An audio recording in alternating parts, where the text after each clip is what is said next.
मोदी ऐसा कोई अभिनेता ना अरे तू कुछ बता लड़का के तोरा कहते हुआ। अरे एक सेकंड, क्या क्या क्या क्या क्या आधा कांग्रेस साफ हो गया, आधा बचा हुआ है। 24 कलर चिराग पासवान अभी अच्छे नेता के रूप में उभर रहे हैं और उभरेंगे, इसीलिए मेरे ख्याल से 5 सीट उसका शेयरिंग अच्छा है। अच्छा, तो आपके हिसाब से चिराग को कितना सीट मिलना चाहिए? कम से कम 11+1 चाहिए। चिराग पासवान को अभी 11 सीट दे देंगे? हाँ, जरूरी चाहिए। सर एनडीए का नुकसान नहीं होगा, अभी चिराग पासवान ही है। और पशुपति पारस वो आउट है, बूढ़ा आदमी है। बूढ़े हो गए? हाँ, बूढ़े हो गए, आउट हो गए वो। चाचा भतीजा की जो लड़ाई हो रही है उससे एनडीए को कितना नुकसान होगा? चाचा भतीजा की लड़ाई हो रही है, जहाँ तक तब चाचा अलग हो गए हैं, भतीजा तो अलग हो गए हैं। जैसे मैं राजा रहूं, इस हक दोनों की लड़ाई के लिए दोनों में मतभेद हुआ, मतभेद होने के बाद अलग हुआ। लेकिन कोई लॉस नहीं है, पारस जी को जाने से कोई लॉस नहीं। पारस जी के पास पब्लिक नहीं है तो फिर लॉस क्या होगा? अच्छा बात है। हाँ, उनको लड़ना चाहिए, वो लीडर है, उनमें काबिलियत है। और पशुपति पारस में नहीं है? नहीं, कोई काबिलियत नहीं है। नमस्कार, आप लाइव सिटीज देख रहे हैं और मैं हूं आपके साथ काव्या। एक बार फिर से हम फील्ड में आ चुके हैं, पटना जंक्शन पे मौजूद है और आज जो है चाचा भतीजे की लड़ाई के बारे में जनता की राय को जानेंगे। आप समझ सकते हैं कि हम चाचा भतीजा कैसे कह रहे हैं। चिराग पासवान और पशुपति पारस हाजीपुर के लिए आ रहे हुए हैं। चिराग पासवान दावा ठोक रहे हैं कि हाजीपुर से वही लड़ेंगे, पशुपति पारस भी दावा ठोक रहे हैं कि हम हाजीपुर को नहीं छोड़ेंगे। तो इससे एनडीए खेमे में कितनी टेंशन बढ़ सकती है। पशुपति पारस ये भी कह चुके हैं कि हम जो है वो आज़ाद हैं। तो क्या पशुपति पारस इंडिया गठबंधन की ओर आएंगे, कहाँ जाएंगे, क्या करेंगे, इन तमाम सवालों के साथ आज हम जनता के बीच में आ चुके हैं और राय जानेंगे। चिराग पासवान और पशुपति पारस एक ही सीट के लिए आ रहे हुए हैं, तो इससे एनडीए को कितना नुकसान होगा? देखिए, एनडीए को नुकसान नहीं होगा क्योंकि चिराग पासवान के पक्ष में 5 सीट मिली है।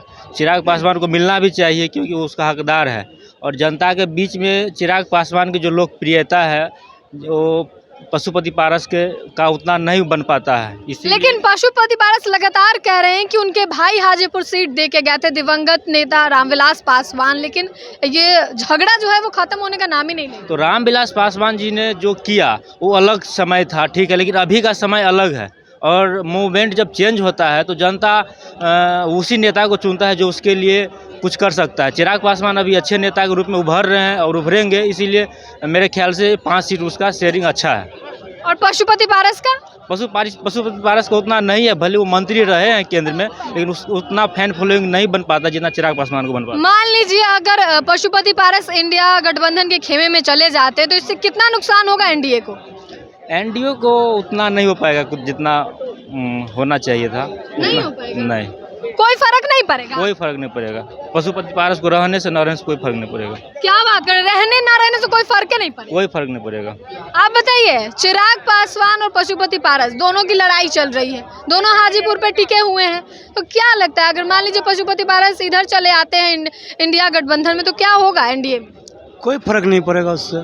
किसको फर्क नहीं पड़ेगा? मैंने आरजेडी का तो कोई अच्छी नहीं है, पशुपति चल जाएंगे आरजेडी में, फिर तो चिराग पासवान के लिए कोई फर्क नहीं पड़ेगा। अब रह गया बीजेपी के सवाल, तो बीजेपी में नीतीश कुमार दोनों पट नहीं रहा है अभी वर्तमान में। नहीं पट रहा है? नहीं पट रहा है, सीट शेयरिंग हो गया तो भी नहीं पट रहा है। सीट शेयरिंग अभी नहीं हुआ है तो ये नहीं पट रहा है दोनों में, नहीं भाजपा में नहीं पड़ रहा है और न जदयू में पड़ रहा है, दो में किसी नहीं पड़ रहा है। अब सोच लीजिए कि जो पार्टी अपने ही घर में नहीं पड़ रहा है वो क्या सरकार बनाएगा? बीजेपी कैसे बनाएगा? अब प्रधानमंत्री आए, 2 जगह नीतीश कुमार गए, एक जगह नहीं गए, तो प्रधानमंत्री कितना फर्क पड़ गया। अच्छा, एक बात बताइए, अगर चाचा भतीजा की लड़ाई अगर खत्म नहीं होती है तो एनडीए को कुछ नुकसान होगा इससे? बहुत 100% नुकसान होगा एनडीए को, क्यों नहीं होगा?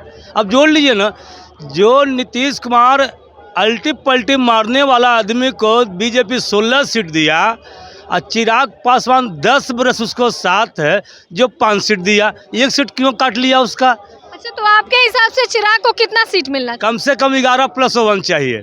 चिराग पासवान को अभी 11 सीट दे देंगे? हाँ, जरूरी चाहिए, इसलिए कि नीतीश कुमार को समाप्त हो गया है रीजन। अब नीतीश कुमार कोई युवा बिहार को नहीं चाह रहा है, युवा हो, बेरोजगारी हो, कंपनी नहीं 17 वर्ष में नीतीश कुमार लाए, तो इसलिए युवा उनसे नाराज है उनका लोकसभा सीट डालने नहीं जा रहा है, इंडिया को लेकर डूब जाएंगे, बीजेपी के लेकर डूब जाएंगे नीतीश कुमार। बीजेपी को लेकर नीतीश कुमार एकदम डूब जाएंगे। इसलिए नीतीश कुमार में बीजेपी नहीं पड़ रही है तो कैसे उगेगा, ये तो डूबने वाली बात होगी ना। नीतीश कुमार का हो सकता है कि नीतीश कुमार 16 सीट पर लड़ रहे हैं, कहीं कांग्रेस के 4-5 सीट कम गया तो ये कहे कोई चीज़ नीतीश कुमार कि हम प्रधानमंत्री बनेंगे, कांग्रेस ऑफर दे देगा कि आप आइए बन जाइए, तो बीजेपी कहाँ रहेगा, न घर का रहेगा न घाट का रहेगा बीजेपी, फिर समटा जाएगा, बीजेपी नीचे चला आएगा, बीजेपी समटा जाएगा मैम। अच्छा, आप बताइए क्या लगता है चिराग पासवान और पशुपति पारस की जो लड़ाई चल रही है एनडीए में, इससे एनडीए को कितना नुकसान होगा? सर एनडीए का नुकसान नहीं होगा, अभी चिराग पासवान ही है। और पशुपति पारस वो आउट है, बूढ़ा आदमी हो गए। बूढ़े हो गए? हाँ बूढ़े हो गए, आउट हो गए वो। अगर वो कह रहे हैं कि वो आजाद है, कहीं भी जा सकते हैं, तो मान लीजिए अगर वो बात है, वो नहीं क्या बोल रहे हैं? चिराग पासवान नहीं आएगा, कहूँ भी जाएगा उसी को समर्थन है पूरा देश। और रामविलास का था ना, और जगह वैसा चिराग पासवान आएगा। कुछ दिन के बाद में सबसे बढ़िया नेता चिराग पासवान ही होगा, बाकी नीतीश कुमार, भाजपा, कांग्रेस, तेजस्वी सब। चाचा भतीजा की जो लड़ाई हो रही है उससे एनडीए को कितना नुकसान होगा? चाचा भतीजा की लड़ाई हो रही है, जहाँ तक तब तक चाचा अलग हो गए हैं, भतीजा तो अलग हो गए हैं। लेकिन दोनों लोग हाजीपुर पे दावा ठोक रहा है। हाँ ये तो सही बात है, दोनों को अभी हाजीपुर दावत ठोक रहे हैं, मगर जो हिसाब से चाचा के है ना, चाचा के कुछ नहीं है, जे है चिराग पासवान, ये हाजीपुर से वो लड़ेंगे और उन्हीं को जीत होगा। अगर दोनों भी विरोध में खड़ा होंगे तो तीसरा कोई निकल जाएंगे। अब उनको लिए आप कहना चाह रहे हैं कि पशुपति पारस का अस्तित्व खत्म हो चुका है? हाजीपुर से खत्म हो चुका है। हाजीपुर से? हाँ, हाजीपुर से सीट पर वहाँ खड़ा होंगे, वो उनको हार के मुंह देखने पड़ेगा, जीत का नहीं उनको मिलेगा, हार जाएंगे। हाँ, वहाँ से हार जाएंगे वो। आप बताइए, चाचा भतीजा की जो लड़ाई चल रही है एनडीए खेमे में, चिराग और पशुपति पारस में, क्या लगता है एनडीए को कितना नुकसान होगा इससे? इससे देखिए, चाचा भतीजा अगर दोनों हैं तो दोनों एलजेपी पासवान समाज से ज़्यादातर लोग भी उन पर बिलोंग करते हैं और विश्वास करते हैं। और इसको बढ़िया से देखा जाए तो रामविलास जी अपने लोगों को एक तरह समूह को बना करके इकट्ठित करके अपने वोटर बैंक को अच्छे तरह से रखे थे।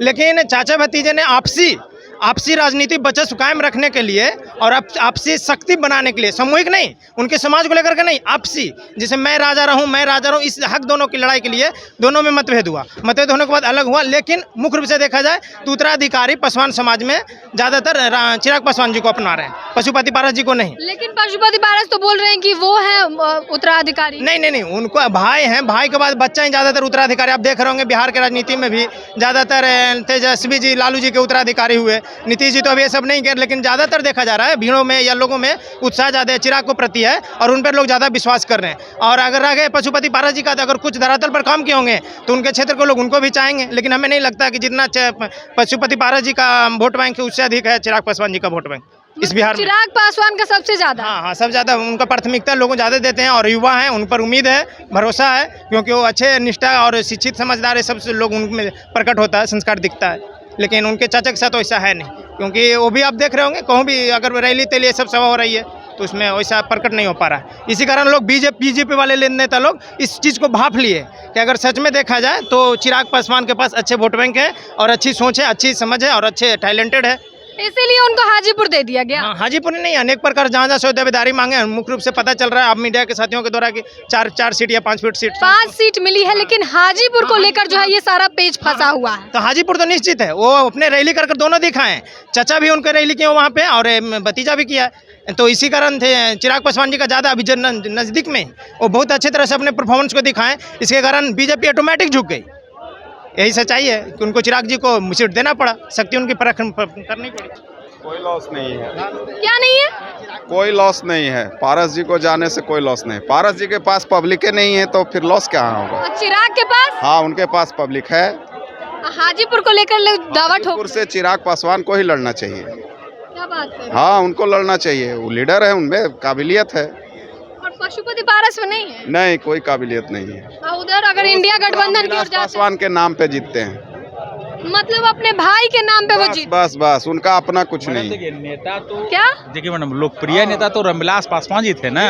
अभी आप देखिए पशुपति पारस जी को या चिराग जी को कौन जानते थे?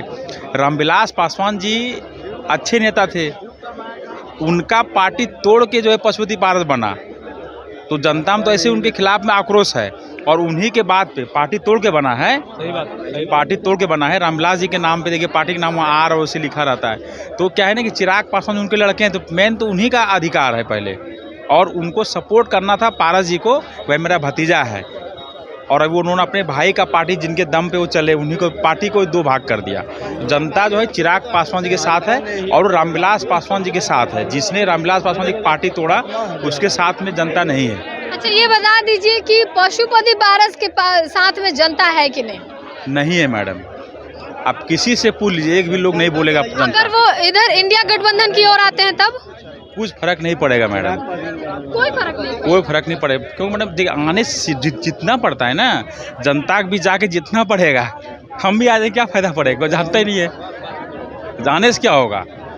इसीलिए उनका जनता में पैठ था रामविलास जी के नाम पे, और जब उन्होंने पार्टी को दो टुकड़ों में बांटा तो उनका बहुत स्तर नीचे गिर गया है मैडम। फिर वो वहाँ के सांसद हैं, उनका रिस्पेक्ट है, लेकिन अभी उनका नहीं रह गया उतना, और हम भी नहीं देंगे वोट, कोई नहीं देगा। आप पूछ लीजिए, कोई हाँ करेगा? यहाँ पे कोई नहीं करेगा।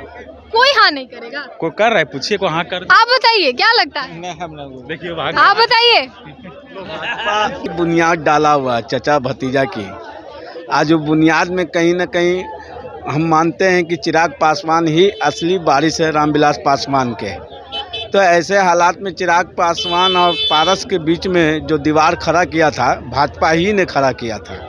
भाजपा ने दोनों के बीच में दीवार खड़ा किया? हाँ, ऐसा दीवार खड़ा किया कि एक सिंबल से दो सिंबल पे आ गए। अब दोनों चचा भतीजा ऐसे राह पर खड़े हैं कि बिहार की जनता को मुश्किल हो रहा है कि किसको चुने और किसको ना चुने। अभी तो तय होगा, जो एनडीए के साथ होगा तो उसकी सारी जो भी उम्मीदवार उनके होंगे वो करीब करीब हार के कगार पर होंगे। आपको मालूम होना चाहिए, इलेक्शन कमिश्नर का चुनाव जो है वह अनाउंस हो चुका है। 19 अप्रैल से 1 जून तक चलेगा। 7 चरणों में चुनाव है भारत में। तो ऐसे हालात में हम आवाम का पूरी तरह से नज़र है इन पार्टियों पर, क्योंकि शिक्षा, स्वास्थ्य, बेरोजगारी की बात नहीं करता है, बात करता है चचा भतीजा। इससे देश थोड़ी ही चलता है, देश रोजगार से चलेगा। महंगाई किस तरह से महंगाई बेरोजगारी का कोई नहीं अथी करता है, खाली है जो मुद्दा है जो सब छोड़े हुए।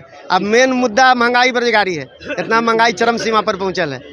तो चुनाव के डेट का अनाउंस भी हो गया है, तो और इधर कम कर देंगे। अथी 44 दिन का समय दीजिए भाइयों बहनों, महंगाई कम कर देंगे। क्या हुआ? अब 15 लाख खाता में डालेंगे। सब झूठा हुआ यार, सब वादा उनका झूठा हुआ, फ्लॉप कर दिया। अच्छा, इधर जो एनडीए में चल रहा है चिराग और पशुपति पारस के बीच, क्या लगता है? पशुपति पारस महागठबंधन में आ जाएंगे तो पूरा टक्कर देंगे, कड़ा टक्कर देंगे। अब क्या बोल रहे हैं वो तो बोलते हैं कि वो एनडीए में ही रहेंगे। एनडीए में नहीं रहेंगे तो अब इधर भी आने का है अथी चांस है। उधर नहीं उतना सीट देगा तो इधर भागवे करेंगे। नहीं, पशुपति पारस बोल रहे हैं कि वो आजाद है, वो कहीं भी जा सकते हैं, तो इधर आएंगे तो महागठबंधन में आएंगे तो कड़ा टक्कर देंगे। ऐसे अकेले लड़ेंगे तो नहीं होगा, नहीं जीत पाएंगे। महागठबंधन में आएगा तो कड़ा टक्कर देंगे। आप बताइए। मैडम देखिए, ये ना लोकसभा का चुनाव, ठीक है ना, ये मैडम लोकसभा का चुनाव, तो लोकसभा में ना लोग प्रधानमंत्री का देखता है कैंडिडेट। तो प्रधानमंत्री बताए मोदी जी के सामने में आपको चेहरा नजर आ रहा है? मैडम आपसे एक सवाल हम पूछ रहे हैं, आप बताइए। मोदी जी के सामने में कोई दूसरा चेहरा नहीं है? नहीं आ रहा है मैडम, आप भी अगर नाम बता देंगे मैडम। इसी लोग तो कह रहे हैं ना मैडम, आप मैडम सही बात बोल रहा हूं। क्या है ना कि क्या इस बार चंदा चोर का बंटाधार होगा। कौन है चंदा चोर? देख रहे हैं इलेक्ट्रोल बॉन्ड का क्या हाल है। 2 दिन पहले रेड मारते हैं, 2 दिन बाद मिल जाता है उनको। ईडी रेड मारते हैं। ईडी को रखे हुए हैं, एक तोता बना के रखे हुए हैं कि विपक्ष रेड मारे। ईडी को तोता बना के रखे हुए हैं, विपक्ष पे रेड मारे, अगले दिन उसे। एक सेकंड, क्या कांग्रेस साफ हो गया, आधा बचा हुआ है। 24 के सुनिए, हर स्टेट में मोदी जी का सफाया है, हर स्टेट में, ये नहीं बिहार में नहीं, हर स्टेट में मोदी जी का सफाया। अभी देख लीजिए, बिहार में नहीं आएगा। नजरे तो बाबा मोदी ऐसा कोई अभी नेता ना अब दम। अरे तू कोची बता लड़का के तोरा कहते हुआ। अरे क्या क्या क्या मोदी तो मुमकिन है। क्या बात कर रहे हैं? बात कर जो आप सुन रहे हैं। अरे 5 किलो अनाज दे रहे हैं मोदी, जो ही पर जनता खुश है।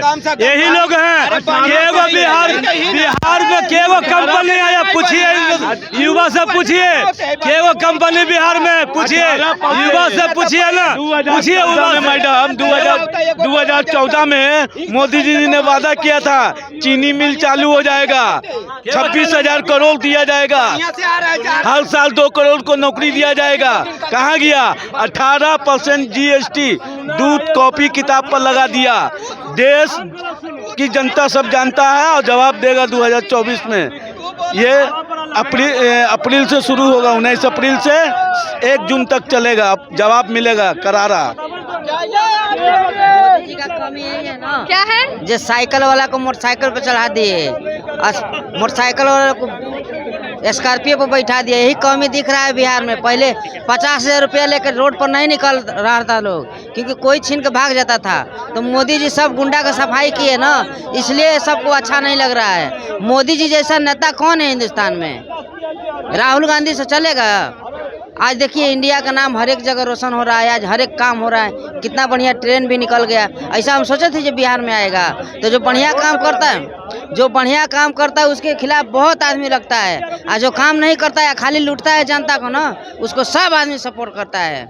आज 25 साल में कितना बिहार में विकास हुआ था, जना कोनो रोड बढ़िया था, ना किसी का घर बढ़िया था, ना शौचालय था। अब मोदी जी आए सब कुछ करा दिए तो खराब हो गए। मोदी जी जैसा कोनो नेता नहीं है।